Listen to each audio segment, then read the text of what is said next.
All right, good morning. Carrying on once again in Exodus with chapter 17 and 18. Chapter 17. Then all the congregation of the children of Israel set out on their journey from the wilderness of Sin, according to the commandment of the Lord, and camped at Rephidim. But there was no water for the people to drink. Therefore the people contended with Moses and said, "Give us water that we may drink." So Moses said to them, "Why do you contend with me? Why do you tempt the Lord?" And the people thirsted there for water, and the people complained against Moses and said, "Why is it that you have brought us up out of Egypt to kill us and our children and our livestock with thirst?" So Moses cried out to the Lord, saying, "What shall I do with this people? They are almost ready to stone me." And the Lord said to Moses, "Go on before the people and take with you some of the elders of Israel, and take in your hand your rod with which you struck the river, and go. Behold, I will stand before you there on a rock in Horeb, and you shall strike the rock, and the water will come out of it, that the people may drink." And Moses did so in the sight of the elders of Israel. So he called the name of that place Massah and Meribah, because the contentions of the children of Israel, and because they tempted the Lord, saying, "Is the Lord among us or not?" Now Amalek came and fought with Israel in Rephidim. And Moses said to Joshua, "Choose us some men and go out, fight with Amalek. Tomorrow I will stand on the top of the hill with the rod of God in my hand." So Joshua did as Moses said to him, and fought with Amalek, and Moses, Aaron, and Hur went up to the top of the hill. And so it was, when Moses held up his hand, that Israel prevailed, and when he let down his hand, Amalek prevailed. But Moses' hands became heavy, so they took a stone and put it under him, and he sat on it. And Aaron and Hur supported his hands, one on one side and the other on the other, and his hands were steady until the going down of the sun. So Joshua defeated Amalek and his people with the edge of the sword.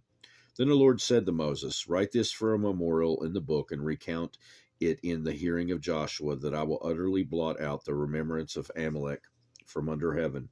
And Moses built an altar and called its name, "The Lord is my banner," for he said, "Because the Lord has sworn, the Lord will have war with Amalek from generation to generation." Chapter 18. And Jethro, the priest of Midian, Moses' father-in-law, heard of all that God had done for Moses and for Israel, his people, and that the Lord had brought Israel out of Egypt. Then Jethro, Moses' father-in-law, took Zipporah, Moses' wife, after he had sent her back with her two sons, of whom the name of one was Gershom, for he said, "I have been a stranger in a foreign land," and the name of the other was Eleazar, for he said, "The God of my father was my help and delivered me from the sword of Pharaoh." And Jethro, Moses' father-in-law, came with his sons and his wife to Moses in the wilderness, where he was encamped at the mountain of God. Now he said to Moses, "I, your father-in-law Jethro, am coming to you with your wife and her two sons with her." So Moses went out to meet his father-in-law, bowed down and kissed him, and they asked each other about their well-being, and they went into the tent. And Moses told his father-in-law all that the Lord had done to Pharaoh and to the Egyptians for Israel's sake, all the hardship that had come upon them on the way, and how the Lord had delivered them. Then Jethro rejoiced for all the good which the Lord had done for Israel, whom he had delivered out of the hand of the Egyptians.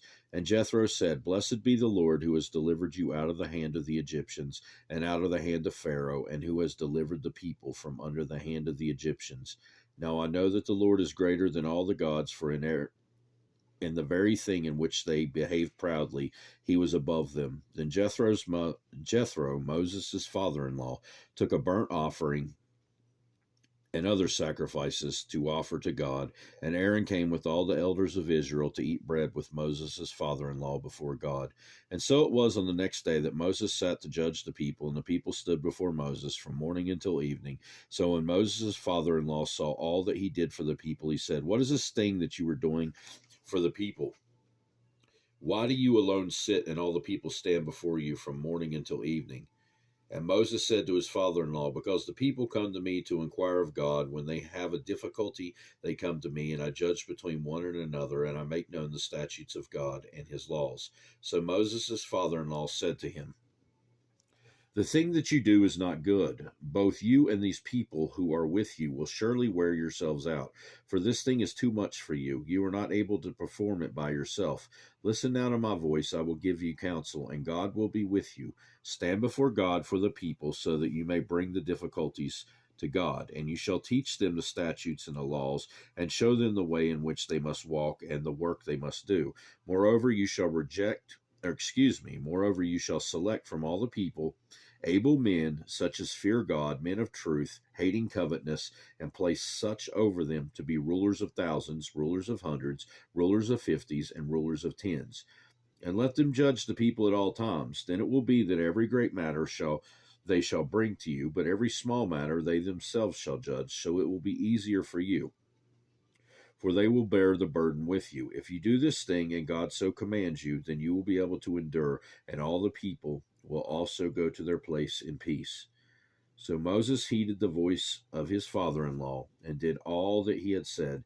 And Moses chose able men out of all Israel and made them heads over the people, rulers of thousands and rulers of hundreds, rulers of fifties and rulers of tens. So they judged the people at all times. The hard cases they brought to Moses, but they judged every small case themselves. Then Moses let his father-in-law depart, and he went his way to his own land. That'll do it for this time. God willing, we'll be back in Exodus another time, and I hope you have a great rest of your day. Goodbye.